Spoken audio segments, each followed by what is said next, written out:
खबर यह है कि भोपाल में ड्रग्स जिहाद का जो मामला सामने आया था, अब इस मामले में बहुत बड़ा खुलासा हो गया है। मछली परिवार का आतंकी कनेक्शन सामने आया है। बहुत बड़ी खबर आपको बता रहे हैं। आतंकी कनेक्शन मछली परिवार का, बहुत बड़ी खबर है। मछली परिवार से पीड़ित परिवार सामने आया है और मछली परिवार के आतंकी संगठन से कनेक्शन की बात कही गई है।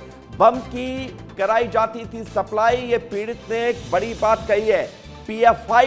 पीएफआई आतंकी संगठन से कनेक्शन होने की संभावना जताई गई है। बहुत बड़ी खबर है। कुछ सालों से एमपी में सक्रिय है पीएफआई संगठन, जो कि बैन किया गया है। सुन लीजिए, पहले आप सुनिए, उसके बाद फिर पूरी खबर आपको विस्तार से बताते हैं। मेरा काम कर दो तो मैं तुम्हारे को 18 लाख का एक फ्लैट दूंगा, 20 लाख रुपए तो मैं नगद दूंगा।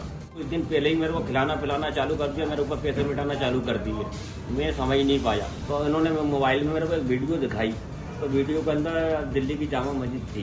उस गाड़ी के ऊपर से आपको चढ़ के उधर कूदना है मस्जिद के अंदर, और इस मौलाना साहब को सामान देना है। तो सबसे पहले तो साबिज ने सूटकेस खोला तो उसके अंदर नोट भरे हुए थे, उन्होंने बंद कर दिया कि ये आपके ही हैं। थोड़ी देर के बाद उन्होंने एक सूटकेस और लाए, उन्होंने खोला तो उसके अंदर 3 पट्टे के अंदर 3 बम थे।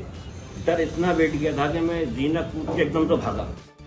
और बड़ी बात यह है कि इस पूरे आरोपों के बाद इस मामले में अब पीएफआई की एंट्री होना, पीएफआई कनेक्शन सामने आना, ये बताता है कि मामला कितना गंभीर है। विवेक राणा हमारे साथ जुड़ गए। विवेक, आप इस खबर पर पहले दिन से लगातार कवरेज कर रहे हैं, नई नई जानकारियां दे रहे हैं। अब पीएफआई वाला कनेक्शन क्या है, विस्तार से बताइए दर्शकों को, और मछली परिवार के बैकग्राउंड के बारे में बताइए।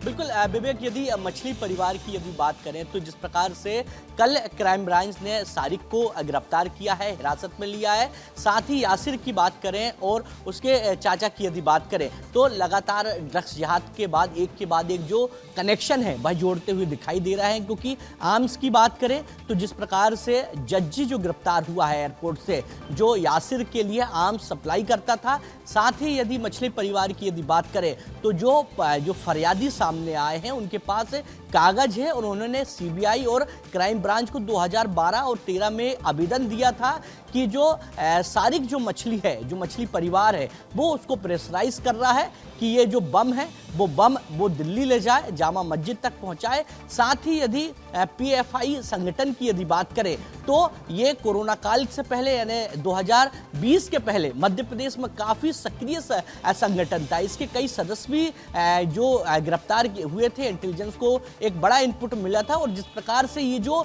पीड़ित द्वारा आरोप लगाया जा रहा है, इससे कहीं ना कहीं जो पीएफआई का जो आतंकी जो संगठन है उसका कनेक्शन जो मछली परिवार का सीधे सीधे बनता हुआ दिखाई दे रहा है। क्योंकि सबसे पहले लव जिहाद मामला आया, उसके बाद ड्रग्स जिहाद मामला आया, उसके बाद लड़कियों का धर्मांतरण की बात सामने आई और कहीं ना कहीं लड़कियों को ब्लैकमेल करने का भी मामला सामने आया, ड्रग्स का मामला सामने आया, उसके बाद आर्म्स का मामला सामने आया विवेक। और अब कहीं ना कहीं जो पीड़ित सामने आए हैं उनका सीधा आरोप है कि जो मछली परिवार है, जो सारिक मछली है, वो कहीं ना कहीं प्रेशराइज कर रहा था 2012-13 में। पूरे मामले को लेकर बता दिए हैं कि ड्रग्स से लेकर लव जिहाद, ब्लैकमेलिंग और लड़कियों को फंसाना, धर्मांतरण कराना, इतने सब आरोपों के बाद पुलिस ने क्या क्या एक्शन लिया, 10 सेकंड बता दीजिए। कितने लोग गिरफ्तार किए गए इस पूरे मामले में?